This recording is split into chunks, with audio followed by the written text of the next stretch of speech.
May bago na naman po tayong usap-usapan dito sa mundo ng crypto na siguradong makakaakit ng pansin ng maraming mga Pinoy investors at crypto enthusiasts. Isa po sa mga pinakamatinding tanong ngayon sa mga forums at saka social media ay ito. Totoo nga ba na ang creator ng Pi Network ay siya ring legendary creator ng Bitcoin na si Ginoong Satoshi Nakamoto? Alam naman natin na si Ginoong Satoshi Nakamoto ay isang misteryosong figure. Siya po ang nagpasimula ng lahat ng ito. Siya ang utak sa likod ng unang cryptocurrency na si Bitcoin. Pero hanggang ngayon ay wala pa ring nakakakilala sa kanya.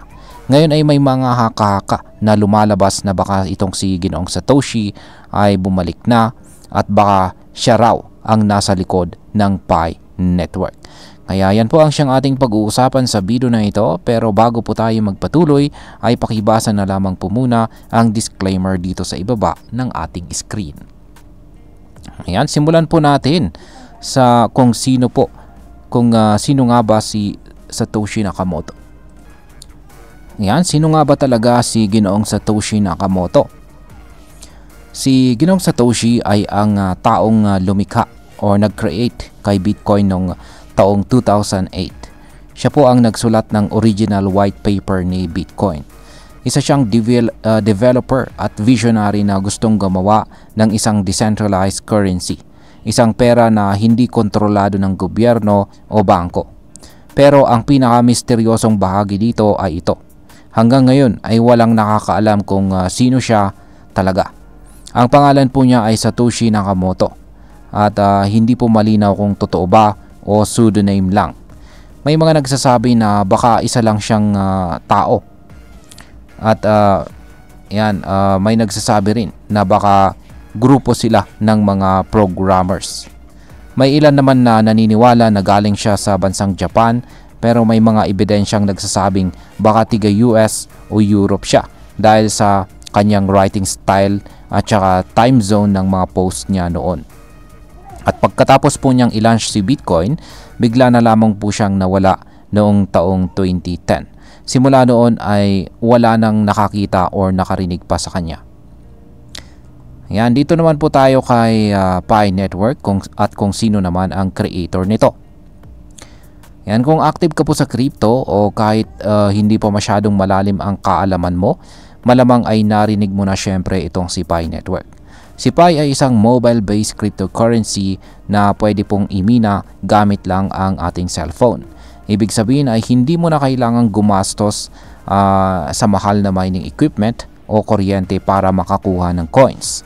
Ang official na mga founders ni Pi Network ay mga graduates po mula sa Stanford University sa US. Ang pinaka-prominent po sa kanila ay si Dr. Nicholas Kokkalis. Siya ay isang PhD holder sa computer science at matagal nang involved sa blockchain technology. Ipinakilala po si Pi noong taong 2019. Ang goal daw ni Dr. Nicholas ay gawing accessible ang crypto sa mas maraming tao sa buong mundo, lalo na sa mga hindi afford bumili ng Bitcoin o Ethereum. Pero ang tanong ngayon, bakit may nagsasabing si Ginoong Nicholas ay si Ginoong Satoshi rin?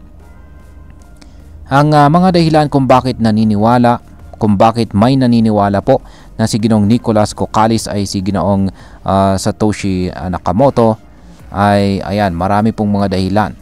At kung bakit may mga taong pinagdudugtong ang identity nitong si Ginoong Satoshi kay Ginoong Nicholas Kokkalis. Ang unang dahilan ay pareho po kasi silang may malalim na kaalaman sa computer science at saka cryptography. Si Ginoong Satoshi ay isang genius na programmer at ganun din naman itong si Ginoong Nicholas Kokkalis. Pangalawa ay pareho po silang may layunin na gawing accessible ang cryptocurrency sa masa. Si Ginoong Satoshi ay gumawa ng Bitcoin para labanan po ang centralized banking system. Si Ginoong Nicholas naman ay gumawa po ng Pi. Ginawa po niya ang Pi Network para makuha ito ng kahit sino basta may smartphone. Pangatlo ay tahimik at saka low profile din itong si Ginoong Nicholas. Bagamat kilala siya sa Pi community, hindi po siya masyadong showbiz o flashy. gaya ni Ginoong Satoshi na napaka-misteryoso. May mga nagsasabing ang timing din ng paglabas po ng Pi ay kahina-hinala. Kasi noong taong 2019, unti-unti nang lumalabo ang imahe ni Bitcoin sa masa. At dito naman biglang lumabas si Pi na parang bagong pag-asa ng mundo ng crypto.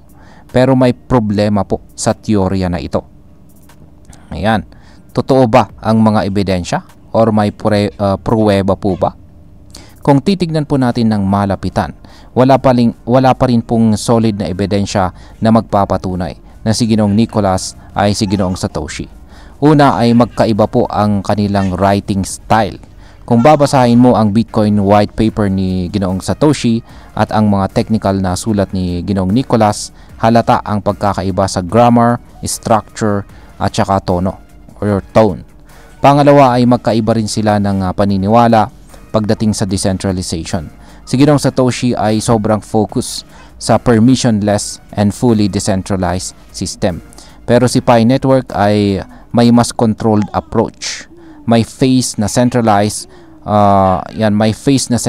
muna siya bago tuluyang maging open network. Pangatlo ay wala pang ginagawang official statement si Ginoong Nicholas na kinikilala niya ang sarili bilang si Ginoong Satoshi. Kung siya man talaga si Ginoong Satoshi, bakit hindi niya sabihin? Ang ilan ay naniniwalang baka gusto lang talaga ni Ginoong Satoshi na manatiling anonymous kaya kahit si Ginoong Nicholas ay hindi ito aaminin. Pero ulit, lahat ng ito ay speculation lamang. Wala pong malinaw na pruweba. Bilang panghuli ay ang posibleng maging epekto nito para sa atin bilang mga Pinoy crypto enthusiast. Unang-una, ang mga ganitong balita ay pwede pong magdulot ng hype. Kapag kumalat po ang chismis na ang Pi Network ay gawa ni Ginoong Satoshi Nakamoto, natural na tataas ang interest ng mga tao. Mas maraming gustong sumali. Mas maraming gustong bumili. Pero tandaan natin, ang hype ay pwede pong maging double-edged sword. Pwede tayong kumita, pero pwede rin tayong malugi kung hindi tayo magiging maingat. Pangalawa ay hindi po sapat ang chismis para gawing successful ang isang crypto. Kailangan pa rin nating tingnan ang real use case, ang tokenomics at ang community development ni Pi. At ang ikatlo ay dapat nating tandaan na ang tunay na value ng isang cryptocurrency ay hindi lang sa kung sino ang gumawa nito. Nasa kung paano ito ginagamit at kung gaano ito ka-secure at ka-stable. Bilang panghuli, ang masasabi ko naman tungkol dito ay para sa akin ay maganda na curious po tayo. Maganda rin na binubusisi natin ang mga creators ng mga cryptos na sinasalihan natin.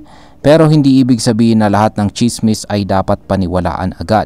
Kung totoo man na si Ginoong Nicholas ay si Ginoong Satoshi, abay malaking bagay yan. Pero kung hindi naman, hindi ibig sabihin na wala ng value si Pi Network.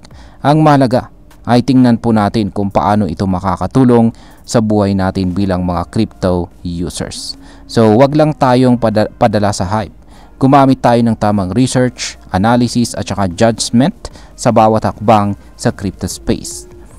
At ayan, hanggang dito na lamang po tayo sa video na ito mga ka-crypto. Marami pong salamat sa panonood. Ingat po tayo lagi at God bless po sa ating lahat.